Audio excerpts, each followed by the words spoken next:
जूही की मदद लेगी रूही और करेगी उस पेंटिंग को नष्ट। लेकिन यह सब देखकर हंसने लगेगी सुकून, क्योंकि जहां अब रूही को यह तो समझ आ गया है कि नहार पूरी तरह से सुकून के वश में है, मगर जब उसे पता चलता है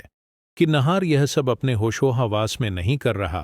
तो रूही यह बात भी समझ जाती है कि सुकून कोई साधारण लड़की नहीं। इसलिए रूही जूही की मदद लेने का फैसला कर लेती है। लेकिन जब रूही जूही के पास जाती है तो जूही रूही से नहार की वजह से नाराज होती है। इसलिए जूही रूही से साफ साफ कह देती है कि वह रूही से बात नहीं करना चाहती, जिससे रूही जूही से कहती है कि नहार और रूही का रिश्ता एक बड़े खतरे में है, इसलिए उसे रूही की मदद करनी होगी। जिसे सुनकर जूही दरवाजा खोलती है और रूही से पूछती है कि आखिर रूही यह सब क्या कह रही है, जिस पर रूही जूही को बताती है कि नहार आजकल बदल गया है, लेकिन नहार घर वालों के साथ जो भी हरकतें कर रहा है उसमें नहार का कोई भी दोष नहीं है,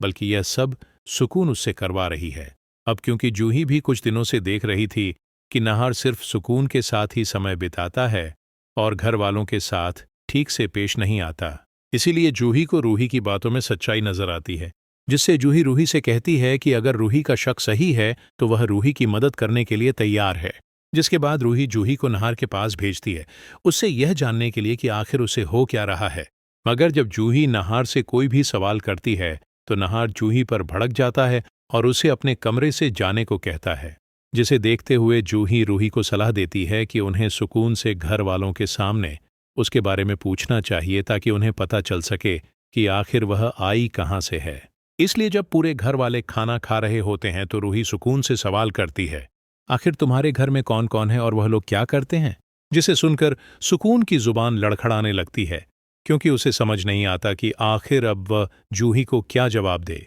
मगर यह सब देखकर नहार जूही से कहता है कि जूही सिर्फ अपने काम से काम रखें, उसे मेहमानों से सवाल जवाब करने की जरूरत नहीं है, जिससे जूही चुप हो जाती है। लेकिन इस सब से रूही का शक और भी बढ़ जाता है और फिर उसके पास एक ही रास्ता बचता है। जब सुकून नहार के साथ बाहर गई होती है तो रूही जूही को सुकून के कमरे में उसके सामान की तलाशी लेने के लिए भेज देती है, ताकि उन्हें पता चल सके